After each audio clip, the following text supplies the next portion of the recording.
자, 여러분 안녕하세요. 오늘의 한자 148번째 시간입니다. 오늘 함께 살펴볼 글자는 바로 점호라는 표현입니다. 군대에서 많이 사용하는 표현이죠. 가끔씩 기숙사 등에서도 사용했던 기억이 납니다. 예전에 극기 훈련이라든가 이런 것들을 했을 때도 수련회 등에서도 썼었고요. 조금 약간 군대식의 표현이 아닐까라는 생각이 들긴 하는데 일단 한번 살펴보도록 하겠습니다. 국어사전에 살펴보면 이렇게 되어 있습니다. 한 사람씩, 중요하네요 이게, 이름을 불러 인원이 맞는가를 알아본다. 인원 체크를 하는 거죠. 점호 이렇게 쓰고요. 자, 우리말 속뜻 사전은 이렇게 되어 있습니다. 인원을 점검하기 위해서 이름을 부른다. 그래서 점호로 되어 있네요. 뒤에 설명드리겠지만 점자에다가 그렇죠? 이렇게 그 다음에 부를 호자로 구성되어 있습니다. 이렇게요. 점 찍듯이 부른다 라고 해석해도 될까요? 자, 좀 이따 설명을 드리고 예전에 신문 기사, 머릿 기사를 한번 알아보도록 하겠습니다. 1952년 경향신문입니다. 9일부터 징집 해당자 점호 이렇게 되어 있죠. 점호라는 표현이 있습니다.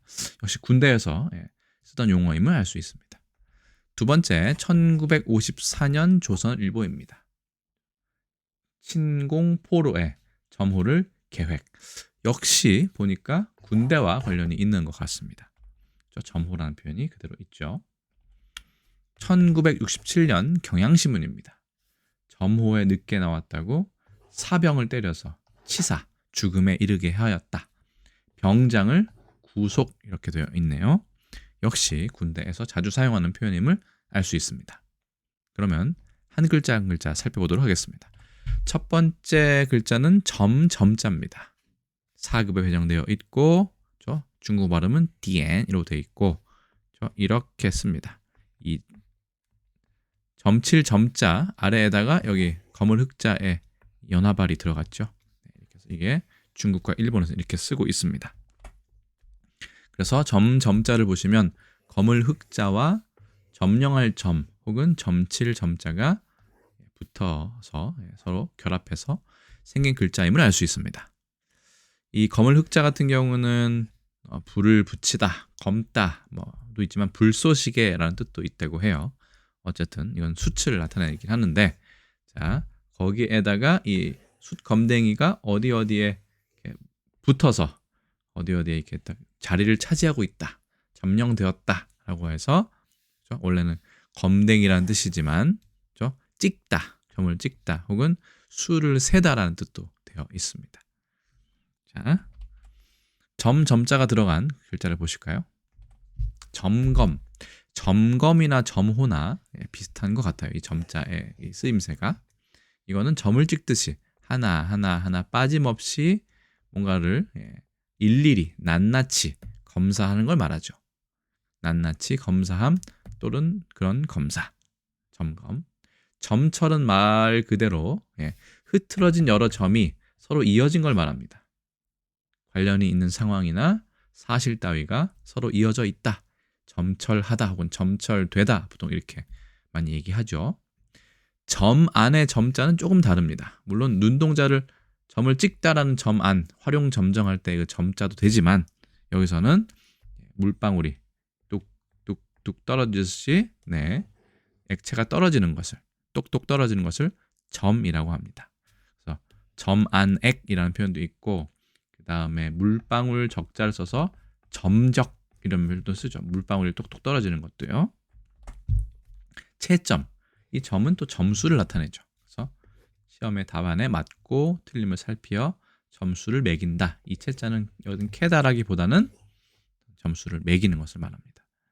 방점이라는 글자는 우리가 자주 비유적으로만 쓰는데 어디에 방점을 찍었다라는 식으로 어느 부분을 강조했다 이런 식으로 많이 쓰는데, 글 가운데서 보는 사람의 주의를 끌기 위해서 글자 옆이나 세로 쓰기 할 땐 옆이에요. 그렇죠? 아니면 글자 위에 이렇게 찍는 점을 말합니다. 이렇게 하면 확실히 강조가 되겠죠. 방점에 대해서는 나중에 또 기회가 되면 자세하게 설명드릴 수 있도록 하겠습니다. 곁방자를 씁니다. 반점, 얼룩과 점입니다. 동식물 따위에 몸에 박혀있는 얼룩얼룩한 점이다 이렇게 되어 있고요. 방점이란 표현에서 잠깐 살펴보면 이렇게 되어 있습니다. 이건 MS 워드에서 가져온 것인데 이렇게 위에 가로쓰기 기준으로 이렇게 그쵸? 점을 찍을 수 있는데 이거를 MS 워드에서도 강조점이라는 옵션으로 글자에 강조를 할 수 있습니다.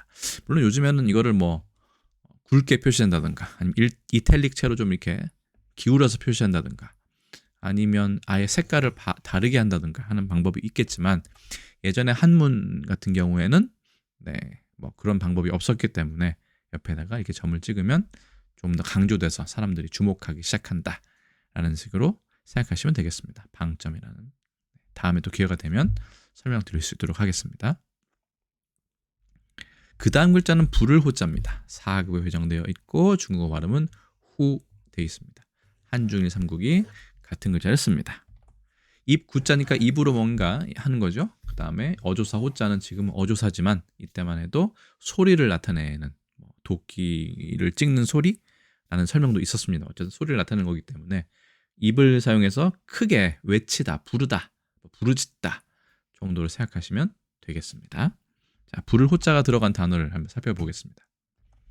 호응하다. 응자도 재밌는데요. 이게 매응자에다가 마음 심자가 결합된 글자입니다. 어쨌든 부름에 응답한다는 뜻으로 부름이나 호소 따위에 대답하거나 응한다.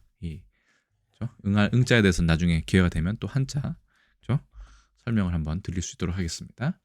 호소, 억울하거나 딱한 사정을 남에게 간곡히 알린다 되어 있습니다. 호객, 우리 보통 호객 행위 이렇게 많이 얘기하죠. 물건 따위를 팔기 위해서 손님을 부르는 것을 호객이라고 합니다. 역시 호자는 좀 크게 부르는 걸 얘기하네요. 환호, 기뻐서 큰 소리로 부르짖음, 환호. 연호, 계속하여 부름. 보통 사람 이름을 연호하는 경우가 많죠. 오호, 오열할 때 오자가 나왔었는데 이게 슬피 우는 게 오였죠. 감탄사로 보시면 될 것 같고요. 호도 여기서도 감탄사로 보셔도 될 것 같습니다. 그래서 슬퍼서 탄식하거나 할 때 내는 사람에서 입에서 나오는 소리 오호, 오호 통제라 이런 거 할 때 많이 쓰는 그런 단어이죠. 점호라는 표현을 다른 나라에서 어떻게 쓰는지 살펴보았더니 중국은 같이 쓰고 있지 않고요. 일본에서만 점호라고 그대로 쓰고 있었습니다. 한자 글자체는 좀 다르지만요. 그래서 탱고라고 얘기하고 마침 일조 일석점호도 그대로 쓰고 있었습니다. 니초 탱고, 니세기 탱고라고 해서 일조점호, 일석점호라는 표현을 그대로 쓰고 있는 걸 보아서는 일본의 군사 문화가 우리한테 영향을 준 것은 아닌가. 혹시 일제강점기 시기에 우리가 좀 강제로 사용하게 되진 않았을까라는 생각이 들었습니다. 어쨌든 점호라는 표현을 살펴보았는데 중국에서는 점호 대신에 점명을 쓰고 있었습니다. 디엔밍 이렇게 해가지고요. 그러고 보면 우리도 이름을 부르다 할 때 좀 어려운 말로 호명하다 이런 표현을 쓰고 있죠. 그러고 보면 디엔밍, 점명이나 호명이나 비슷한 것 같습니다. 특히 중국에서는 이 점명, 디엔밍이라는 표현을 반드시 점호가 아니라 수업 시간에 출석을 부를 때도 디엔밍이라고 사용하는 걸 봐서는 점이라는 표현이 일일이 하나하나 세다라는 뜻이 있다는 것을 알 수 있습니다.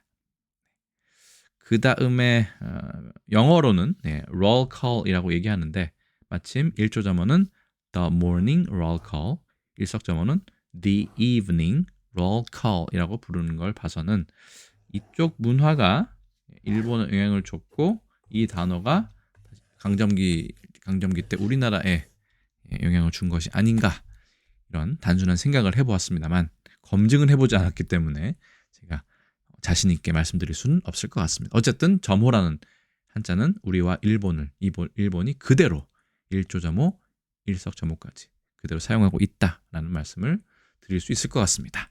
그래서 오늘의 한자어 148번째 표현은 점호라는 한자어에 대해서 알아보았습니다. 해설본이기 때문에 좀 자세하게 설명드렸고 간단한 설명을 원하시는 분들은 대략 3분 정도로 짧게 요약한 간략본을 참고해 주시면 감사하겠습니다. 오늘의 한자어 148번 점호에 관한 설명은 여기서 마치도록 하고요. 저는 또 다음에 다른 컨텐츠에서 인사드릴 수 있도록 하겠습니다. 모두 고생 많으셨습니다. 여러분 안녕히 계세요.